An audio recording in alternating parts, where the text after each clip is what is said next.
Okay, Assalamualaikum warahmatullahi wabarakatuh dan salam sejahtera buat semua. Kita sambung balik untuk bab 10 topik 10.3 dan 10.4 untuk kita habiskan bab ini. Okey, teacher nak fokus kepada praktis formatif 10.3 terus pada soalan dan sambil tu kita bincang jugalah kandungan untuk topik 10.3. Masing-masing boleh tengok muka surat 218 ataupun daripada buku masing-masing, buku nota yang awak dah salin lah latihan ni. So, kita tengok sini. Soalan yang pertama untuk praktis formatif 10.3. Senaraikan 4 komponen penting dalam sekuriti makanan.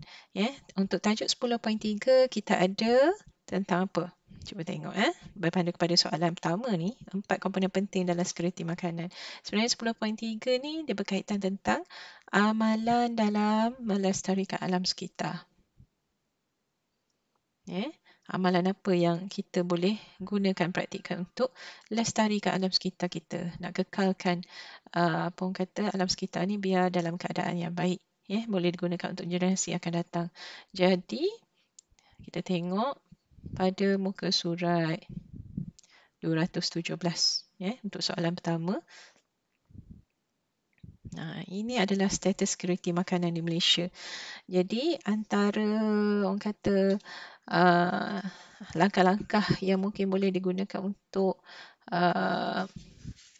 pengekalan lestari alam sekitar kita, antara amalannya adalah untuk sekuriti makanan kita.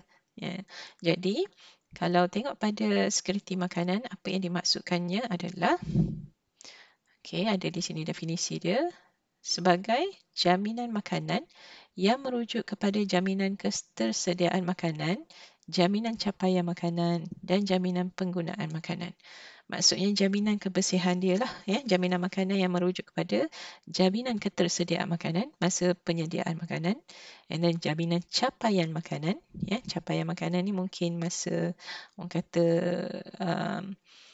macam mana penggunaan macam mana capaian tersebut, kita akan tengok keterangannya nanti, macam mana dia ada keperluan diet, keperluan nutrien diet dan sebagainya. Dan jaminan penggunaan makanan. Penggunaan makanan ni ada keterangan di bawah. Okey. So pada rajah 10.10 komponen sekuriti makanan ni ada 4. Ada 4 keadaan. So komponennya adalah yang pertama, warna pink ni ketersediaan makanan. Iaitu keupayaan untuk mendapatkan bekalan makanan yang mencukupi, kualiti yang baik dalam pasaran domestik maupun bekalan makanan yang diimport. Tak kira lah kalau kita dapatkan bekalan makanan tu mestilah cukup untuk menampung hidupan manusia yang ada di persekitaran ni, and then kualiti makanan tu dalam keadaan yang baik, sama ada dalam pasaran kita di Malaysia sendiri ataupun yang diimport lah. And then yang kedua, komponen yang kedua sekuriti makanan ni adalah akses makanan. Macam mana makanan ni diperolehi. Makanan mudah diperolehi bagi menampung keperluan diet yang bernutrisi. Macam kita manusia memang ada keperluan diet kita kan, mengikut tahap umur dan sebagainya. Jadi macam mana makanan ni mudah diperolehi, daripada sumber mana. Itu pun kita kena tahulah akses makanan. Dan yang ketiga, penggunaan makanan. Kemampuan untuk mendapatkan nutrien yang mencukupi melalui pemakanan, air yang bersih serta pemprosesan dan penyediaan makanan. Yang ni masa kita nak beli makanan tu, atau nak mendapatkan makanan dan seterusnya untuk gunakan makanan tersebut, untuk makan lah maksudnya, kita kena tahu dulu penyediaan makanannya sama ada bersih atau tidak, cukup atau tidak, penggunaan air yang bersih atau tidak. Itu semua memang berkaitlah tentang sekuriti makanan. Dan komponen terakhir adalah kestabilan makanan. Setiap individu mempunyai akses untuk mendapatkan makanan berkhasiat yang mencukupi pada setiap masa. Kestabilan makanan akan kita capai lah komponen yang terakhir ni. So halal. Halal kalau dari segi Islam pun memang ini adalah elemen yang penting lah untuk dari segi biologi pun sekuriti makanan ni memang diambil kira. So yang ni, makanan halal mesti dihasilkan dalam persekitaran yang bersih dengan kaedah yang menitik beratkan kebersihan dan ketertiban dalam proses pembuatannya. Dalam Islam pun memang mengajar kita lah untuk apa orang kata, penghasilan makanan ni biar dalam keadaan yang bersih. Maksudnya dan menitik beratkan kebersihan tu mengikut ketertiban yang sepatutnya. Ya. Jadi halal merangkumi semua perkara bermula dari ladang sehingga ke produk akhir makanan. Daripada awal, dari A sampai Z lah, untuk penghasilan produk tu memang kena rangkumi kehalalannya. Jadi sekarang ni panduan lain yang dilaksanakan bagi menentukan sekuriti makanan ialah Good Manufacturing Practice (GMP) dan Hazard Analysis and Critical Control Points HACCP. Jadi kedua-dua panduan ni memang adalah dekat Malaysia ni. Jadi dapatlah menekankan apa? Proses pembuatan makanan yang berkualiti, bersih, sihat dan selamat seperti halal. Okey. Kalau kita nak beli produk sesuatu dekat kedai pun memang kita tengoklah kehalalan ataupun logo halal pada produk yang kita nak beli tu. Memang kalau ada logo halal tu memang dia kata menepati security makanan lah. Memang ada cara dia sebenarnya. Jadi kita yakin untuk membeli produk tersebut. Okey, untuk soalan seterusnya tu kita boleh jawablah. Soalan nombor 1 dan juga soalan nombor 2. Kita boleh terus jawab. Okey, so soalan 1, 4 komponen tadi kita dah bincang. Soalan kedua, apa yang dia nak pada pendapat anda? Apakah tanggungjawab seorang pengusaha makanan dalam menjayakan sekuriti makanan? Dua-dua soalan ni kita boleh rujuk pada muka surat 217 yang kita dah bincang tadi. So jawapan ada teacher dah sedia ni. Senang je sebenarnya. Kalau tengok pada buku teks awak pun boleh terus tanda lah. Yang ni 4 komponen tadi, ketersediaan makanan, akses makanan, penggunaan makanan dan kestabilan makanan. Yang ni senang. So kena tengok balik kalau misalnya ada yang tak ingat. And then soalan kedua, pengusaha makanan tadi kan. Apa tanggungjawab seorang pengusaha makanan dalam menjayakan sekuriti makanan biar terjamin kebersihannya dan sebagainya. So apa yang boleh dibuat oleh pengusaha makanan, perlu menyediakan makanan berkualiti, and then yang mencukupi. Makanan berkualiti dan cukup. Sebab dapat menampung keperluan penduduk setempat khususnya. Maksudnya dia dapatlah menampung keperluan penduduk yang berdekatan dengan apa kita premis jualan di kedai tersebut. Jadi pengusaha makanan memang perlu titik beratkan sekuriti makanan. Ini yang telah kita bincang tadi. Lepas tu poin kedua, makanan yang disedia memenuhi keperluan nutrien dan mengikut panduan GMP dan juga HACCP yang ditetapkan. Jadi premis jualan makanan memang perlu ikutilah poin yang kedua ni. Maksudnya memenuhi keperluan nutrien, ada sayur, ada protein, makanan tersebut lah yang dijual tu dan mengikut panduan GMP dan HACCP iaitu kehalalannya. Memang kita kena titik beratkan bahagian ni. Okey, soalan yang ketiga. Andaikan anda seorang majikan di sebuah pejabat swasta, cadangkan 5 langkah penjimatan tenaga elektrik di pejabat kepada semua pekerja anda. So yang ni, dia nak 5 langkah penjimatan tenaga elektrik di pejabat. Terhadap semua pekerja, contohnya awak jadi majikan lah. Yang ni boleh rujuk muka surat 214.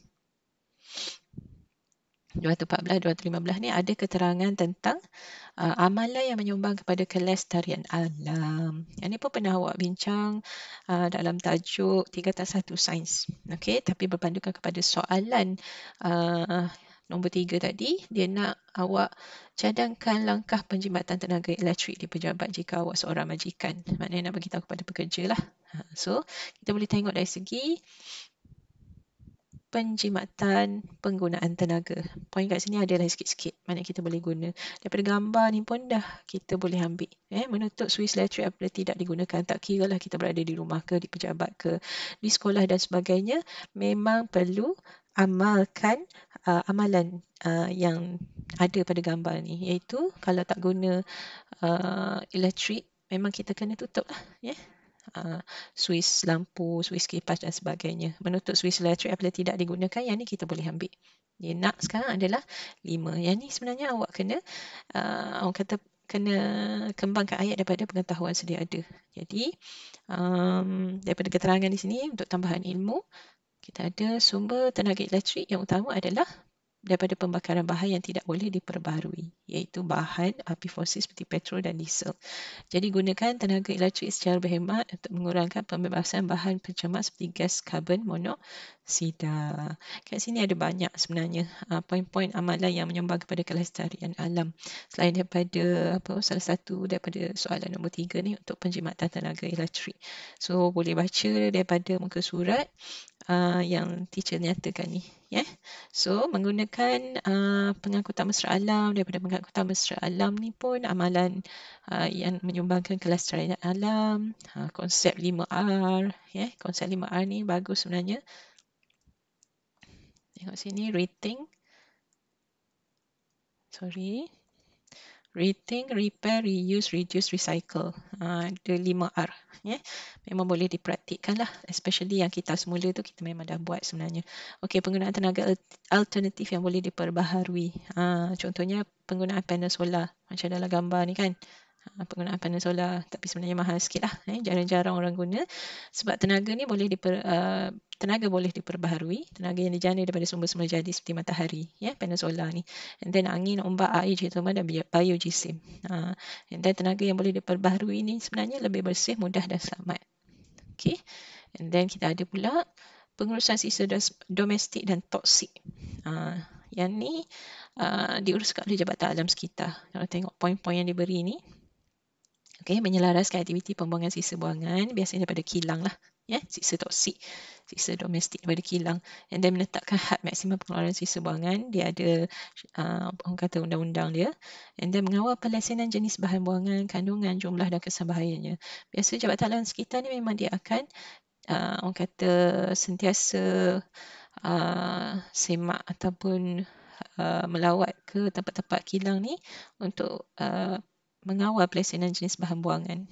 Dia akan tengoklah setiap tahun berapa kali dia akan pergi ke kilang-kilang tersebut untuk elak daripada berlakunya pencemaran. Okey, menjalankan upcycle. Upcycle bahan sisa dapat mengurangkan sisa buangan ke tempat pelupusan sampah. Okey, upcycle kalau tengok sini ada keterangan dia.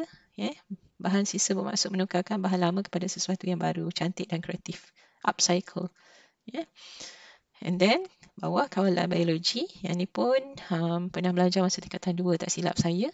Kawalan biologi ni cara mengawal populasi haiwan perosak dengan menggunakan musuh semula jadinya. Contoh kalau tengok sini, ada orang kalau misalnya dalam pertanian untuk elakkan tikus, ular dan sebagainya, dia akan mendapat bantuan atau membela lah buruh hantu, helang dan sebagainya. Biasa buruh hantu ni mudah kan, mudah untuk dibela. Jadi dengan adanya kawalan biologi ni dapat mengurangkan penggunaan racun serangga. Serangga pun sama jugalah. So buruh hantu sebagai kawalan biologi di ladang kelapa sawit. Dan kita ada juga di sini penjimatan penggunaan air. Kenapa perlu jimat penggunaan air ni? Guna semula air terpakai atau air hujan untuk menyiram pokok dan mencuci kenderaan. Sebab amalan ni akan melestarikan alam sekitar kita. Jimatlah penggunaan air dan juga tenaga elektrik. Okey, so kita tengok sebab memang kena buat ayat sendiri. Untuk soalan nombor 3 tadi. 5 langkah penjimatan tenaga elektrik di pejabat. Okey, antara 5 langkah memang kena kembangkan ayat jugalah. So kita ada tutup suis lampu, sumber tenaga elektrik sebenarnya tidak digunakan. Okey, and then guna peralatan cekap tenaga. Cekap tenaga ni biasa dia ada logo dia, contoh pada televisyen, mesin basuh dan sebagainya, dia ada satu lekatan logo yang menunjukkan peralatan tu cekap tenaga, maknanya jimat tenaga lah. And then laraskan kecerahan skrin komputer mengikut cerahan sesuai. Yang ni kalau misalnya guna komputer ataupun laptop, boleh menjimatkan tenaga juga, tenaga elektrik. And then guna bateri cas semula. Bagi telefon tanpa wayar dan alat kawalan jauh berbanding menggunakan bateri biasa. Guna lampu LED berbanding lampu Kalimantan. Yang ni pun bila dah lampu LED ni boleh menjimatkan tenaga, itu maksudnya memang amalan yang baik lah. Tapi LED ni mahal sikit. Dan laraskan suhu penyaman udara kepada 23 darjah Celsius hingga 25 darjah Celsius. Memang akan menjimatkan tenaga. So ada 6 kat sini, pilihlah antara 6 ni, 5 langkah penjimatan elektrik untuk jawapan masing-masing. Okey. So ini Kita ada jawab praktik formatif 10.3 dah settle. Kita masuk pula kepada topik 10.4. Topik 10.4 adalah berkaitan tentang teknologi hijau. Ya. Teknologi hijau ni, pernah dengar perkataan ni? Apa yang dimaksudkan dengan teknologi hijau? Ya. Merujuk kepada pembangunan dan aplikasi produk, peralatan serta sistem untuk memelihara alam sekitar serta alam semula jadi dan meminimumkan atau mengurangkan kesan negatif daripada aktiviti manusia. Maknanya sekarang ni teknologi hijau ni memang bagus sebenarnya. Ya? Kita nak apa orang kata aplikasi produk, peralatan, nak pelihara alam sekitar kita. Memanglah teknologi hijau ni boleh dipraktikkan. Contoh kalau tengok gambar kat bawah ni, salah satu daripada amalan teknologi hijau membina dinding hijau atau taman vertikal di sekolah. Ni mungkin berada di kawasan bandar lah. Digunakan apa orang kata penanaman pokok-pokok yang cantik ni. Dia gunakan teknik teknologi hijau, amalan teknologi hijau. Okey, so kita nak bincang soalan praktis formatif 10.4. Tengok soalan pada muka surat 223. So soalan pertama, nyatakan maksud teknologi hijau. Baru je kita bincang pada muka surat 218. And then soalan 2, apakah peranan individu dalam merealisasikan dasar teknologi hijau negara? Nanti kita akan sentuh sikit apa dia dasar teknologi hijau negara. Yang ni memang soalan kebat, memang kena buat ayat sendirilah. And then soalan nombor 3, kempen larangan penggunaan penyedut minuman plastik. Yang ni telah dipraktikkan oleh salah satunya premis McDonald. Tak silap saya lah.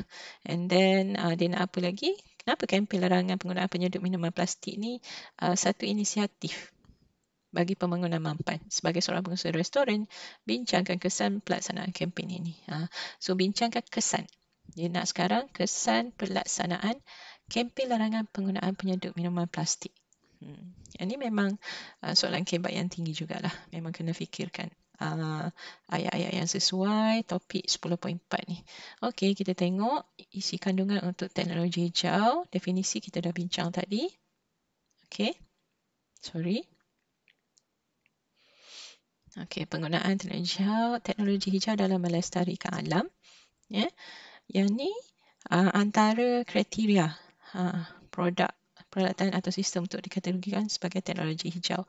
Kita boleh tengok contohlah berdasarkan kepada dasar teknologi hijau negara 2009. Yang ni ada dinyatakan kat sini, dasar teknologi hijau negara 2009 menyatakan bahawa sebarang produk, peralatan atau sistem yang memenuhi kriteria boleh dikategorikan sebagai teknologi hijau. Okey, contoh kalau tengok sini yang pertama, meminimumkan degradasi alam sekitar. Apa dia degradasi? Yang ni memang kena tahulah degradasi ni apa dia.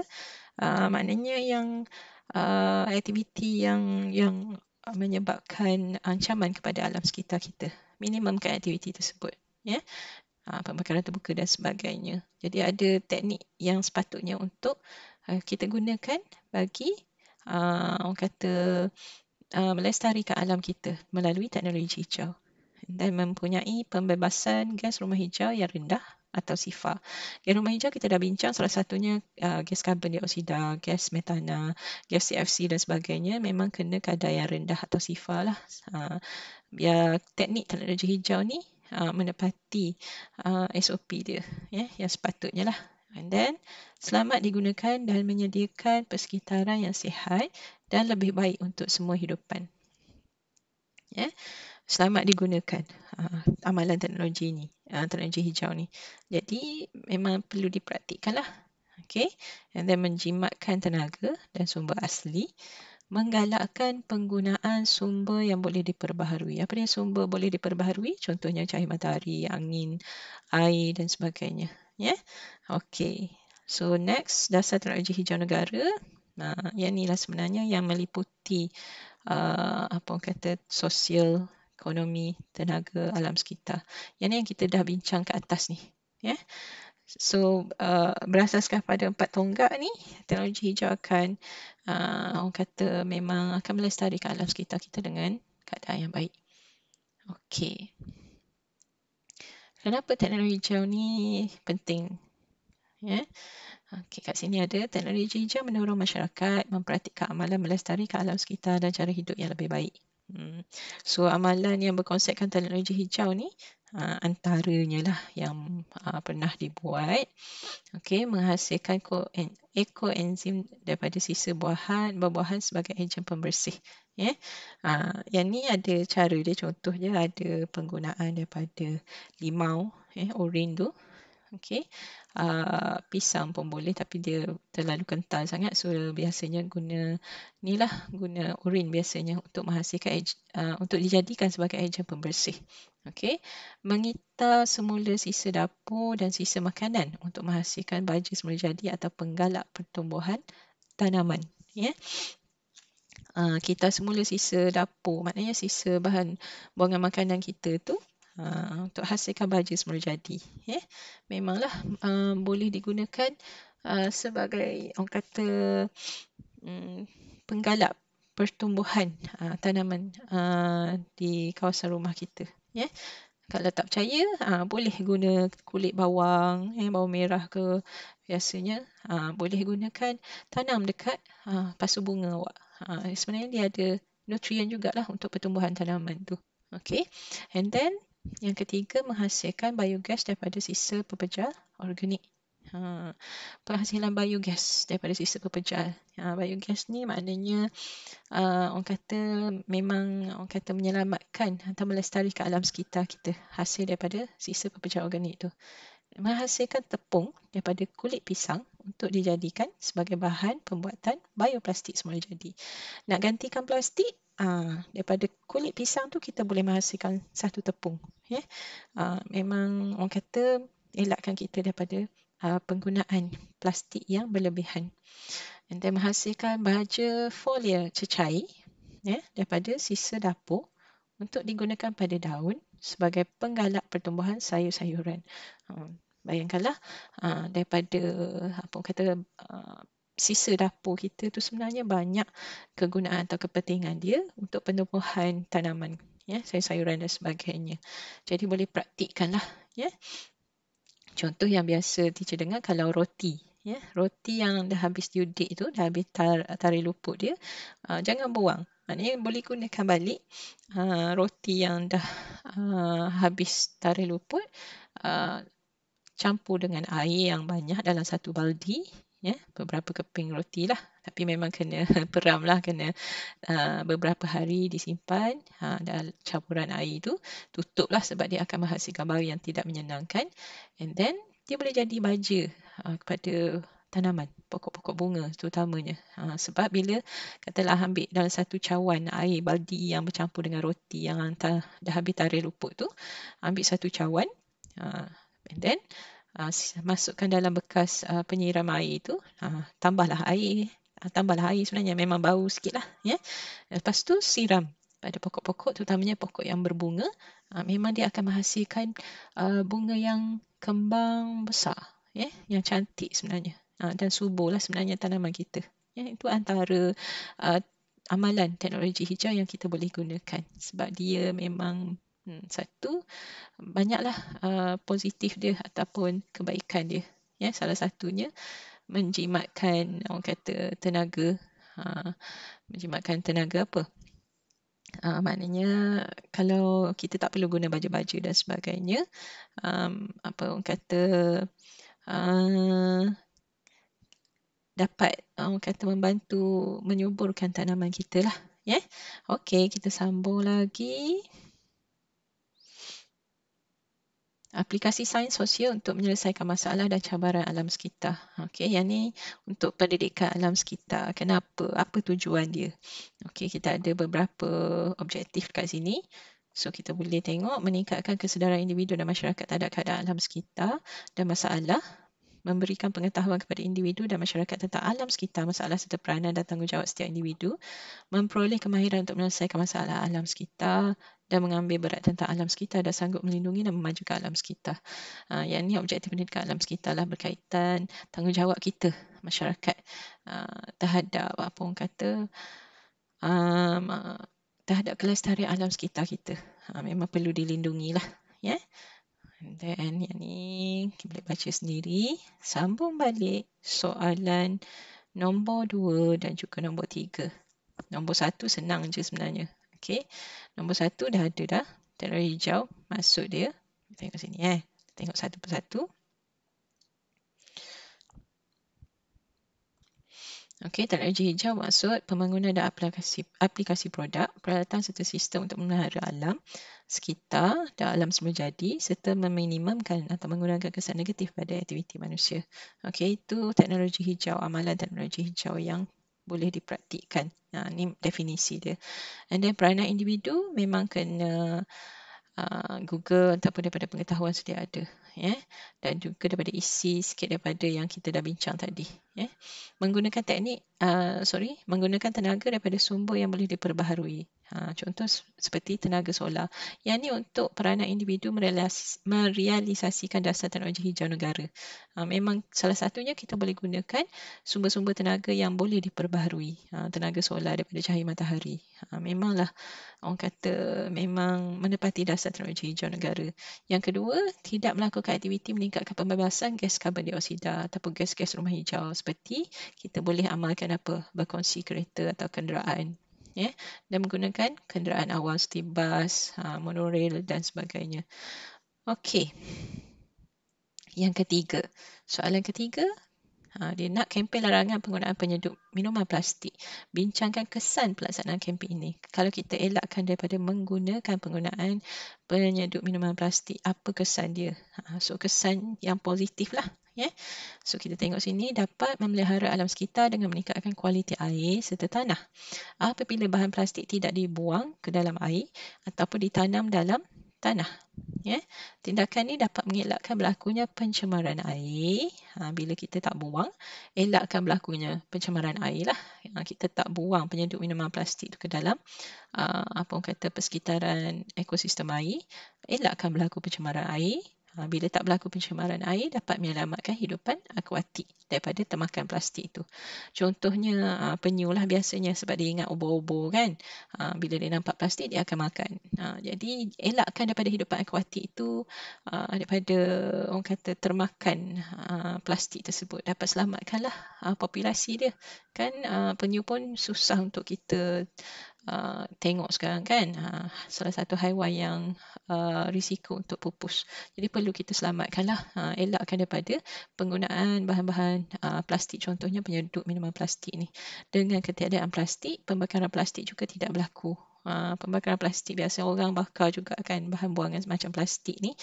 Jadi maka pencemaran udara juga tidak berlaku. Ini antara jawapan yang boleh kita tulis lah. Boleh kita ingat dan fahamkan. Daripada latihan yang kita buat, insyaAllah kita akan lebih faham untuk tajuk bab 10 ni. So selesailah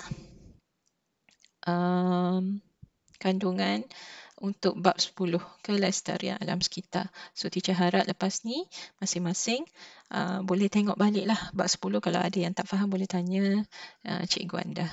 Okey, itu sahaja daripada saya. Assalamualaikum.